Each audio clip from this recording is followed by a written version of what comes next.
Little housekeeping before I preach the homily. I preached the homily 2 weeks ago on Super Bowl Sunday, right? And with you. Okay, and I made a bet. Now, this is my first time to follow up. I hope you followed up. But the bet was, if you're rooting for San Francisco and they win, I would pray a novena for the church, for the entire parish. And this comes from somebody who wanted to bet me after the vigil mass 2 weeks ago. And I'm like, well, you're going to bet Father and then you're going to take Father's money? Really? And so my bet was, and I didn't get to tell the gentleman, but my bet was, after I thought about it, if you win, I pray a novena. And if I win, and I predicted the Chiefs would win by 7, so $7 into the collection basket over your normal giving. $7 if you're the San Francisco fan. Somebody texted me and said, Father, they won by 11 points. So minimum 7, you can bump it up to 11. Over your normal giving. All right. Christianity shows up in the world. It looks like something. It has a form. Oftentimes we can point to it and say, there it is. There it is. Ben Sirach, the author of the first reading, says, stretch out your hand to either fire or water, to good or evil. Don't be wishy-washy. Don't be yes and no. And Jesus says, let your yes be yes and your no mean no. And he goes through, this is part of the Sermon on the Mount, he goes through this list of what it means and what it doesn't mean to be a follower, a true disciple of Christ. He says, obey the word. Obey the laws of God. Don't give in to lust. Watch the anger. There is a righteous anger, and then there is an anger that is destructive, not only to the other person, but to the self. And the resentment. If you have something against your brother, go make amends before you leave your gift at the altar. Don't enter into false oaths. For me, that what that says to me is, as a Catholic man of God, you cannot be a member of the Masonic temple. It's making a false oath when you're a part of that Masonic temple. Why? Well, I wrote an article about it last year, but it's making a false oath because the Masonic temple, the Masons, are practicing a different religion than the Catholic faith. And we, as Catholics, are not allowed to enter into different religions and practice them. That would be yes and no. What I want to focus today on is what the Lord says about rakah and the yes and no. Rakah. Now I'm going to see if I have this sign correctly, but rakah is an Aramaic word meaning clueless. Okay, I got it right. Clueless. It means nothing in here. Nothing in here. And literally, this is what this word means in Aramaic. Empty-headed fool. So we call names. And when I preach homilies for weddings, I oftentimes tell the couple, never resort to name calling. And why would I preach that? Because I've seen it in my family, and I've seen it in other families. And you're like, you just said this to your wife? You just called her this? Never resort to that. Last night after I preached this homily, a woman came out to me crying. And she says, Father, I've been calling my husband names for years. Crying. And she said, I need to go home and beg his forgiveness. And then she gave me a donation for the church. I don't know if she was a San Francisco fan. But, this is what the preacher wants. Do his words make a difference to the congregation? Never resort to name calling. We see it all the time. And again, last night, I wasn't aware of this till just a few minutes ago, but there was some sort of conflict that erupted at the beginning of Mass over here. And I'm like looking up going, I wonder what's going to happen here. And there's people kind of talking, shouting very loudly. Then it calmed down and I didn't know what happened. But what had taken place is somebody came with the Spanish-speaking person and was leaning over and interpreting for the other. And someone behind them misunderstood and thought they were just casually speaking during Mass. And I can understand the anger and the frustration, but it erupted. And from what I understand, name calling took place. Can you imagine the reaction after the homily, right? Because I didn't plan that. One called somebody the A word, and the other one called the other a jerk. And I'm hoping that there was some amends that made. I didn't hear the end of the story. But this is what we do, and I've seen it in marriages. We call one person the A word, we call the other person the B word, and we say, you're stupid, you're an idiot. Now, there are terms of endearment for both the spouses and the children. I mean, if you call your daughter Little Miss Bossy Pants, in a spirit of love, okay. Sometimes children are very assertive, but never resort to name calling. It just destroys the fabric of marriage. I've seen it. I have a friend that I worked with over 30 years ago. I could not believe the things that he would say to his wife.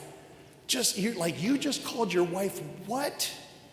Is it any wonder he's been divorced twice since then, and he lives alone now. He lives alone.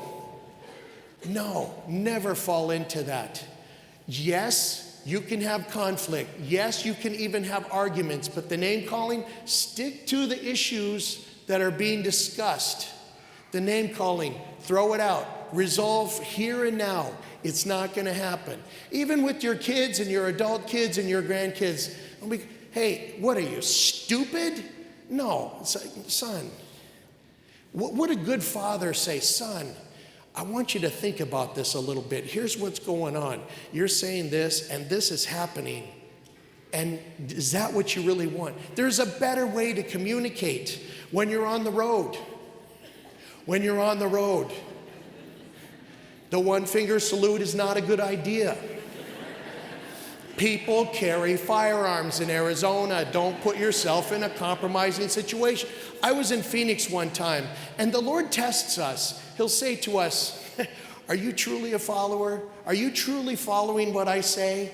And I rounded a corner. I did a right on red. I stopped, and I didn't realize that the car in the intersecting lane was making a U-turn. I thought he was turning left. Well, they made a U-turn as I made a right on red. And somebody in the back seat yelled out, he didn't say I was a son of God, he said I was something else. And it's at that point, right, that intersection literally, that God says, are you going to be a disciple, or are you going to be like everyone else? Breathe in and give the gentleman a blessing. This is what we should do. May God bless you. I was with a priest, he was a seminarian at the time, at an abortion clinic in Chicago. And you know, when you're praying outside an abortion clinic in a major city like that, it is real. You are as close to the front door as I am to these front pews. And people come in great numbers, and some of them yelling at you as they pass by.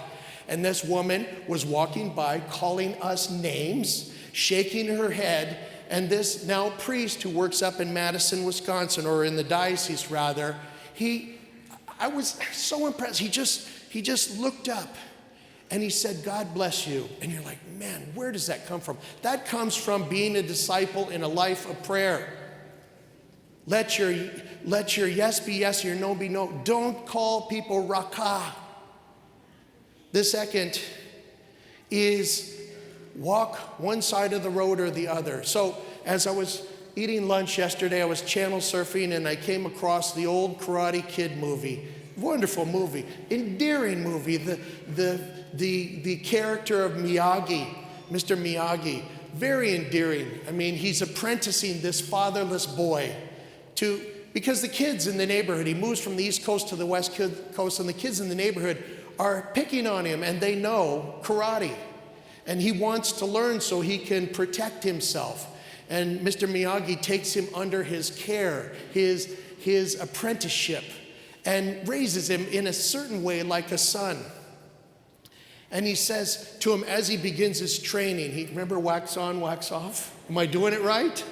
Wax on, wax off, and then sand the floor, sand the floor.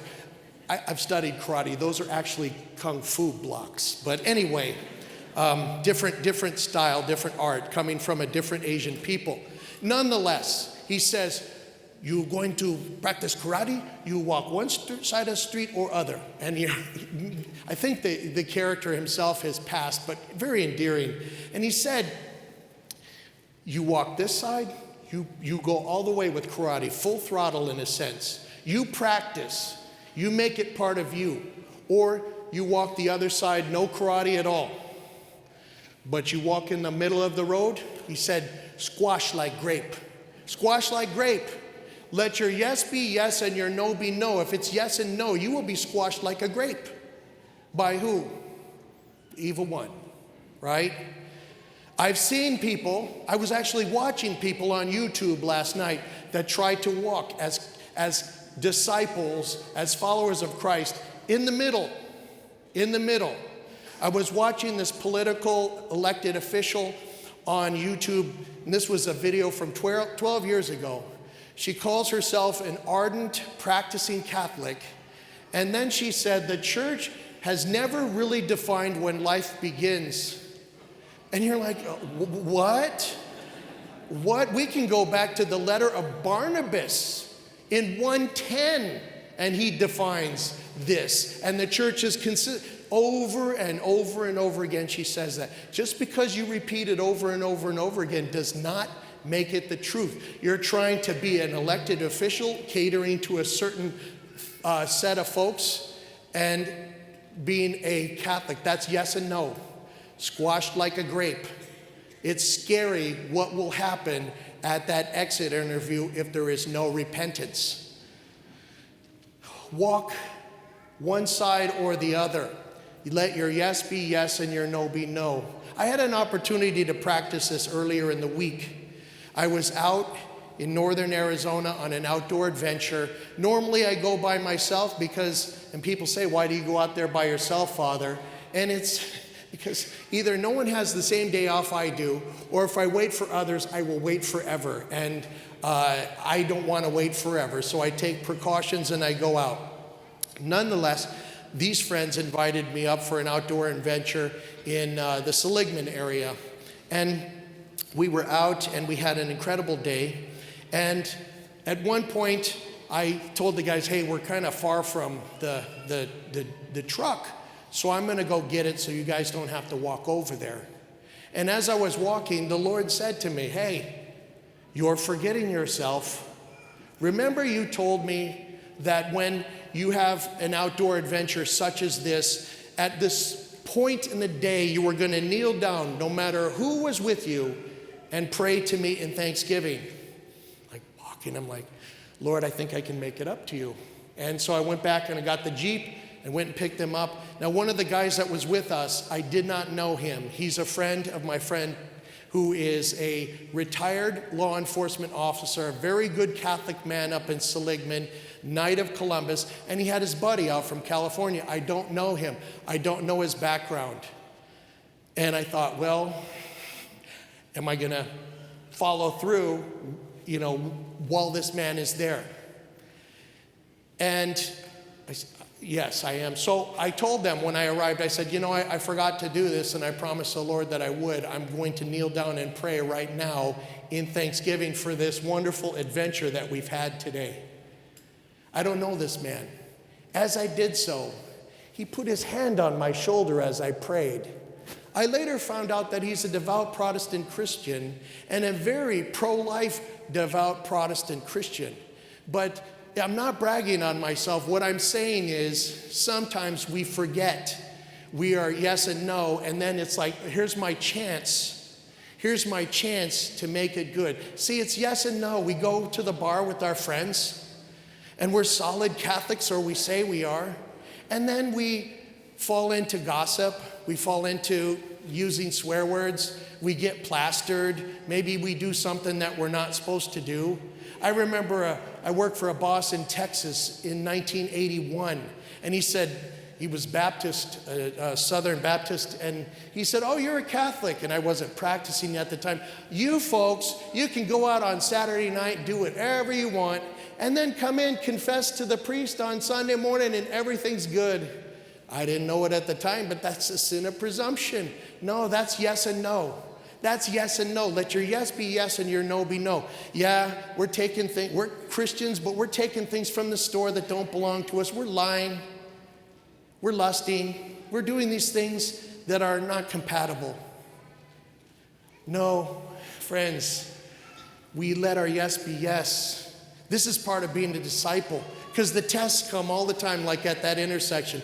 The tests come all the time. And the good news is the Lord gives us a do-over. He gives us a do-over if we're serious about this. Let your yes be yes and your no be no. Because we receive the greatest gift on planet Earth right from this altar, the most holy sacrament of the altar. And that is a big part of what makes us disciples. Let us be disciples in fact and in truth.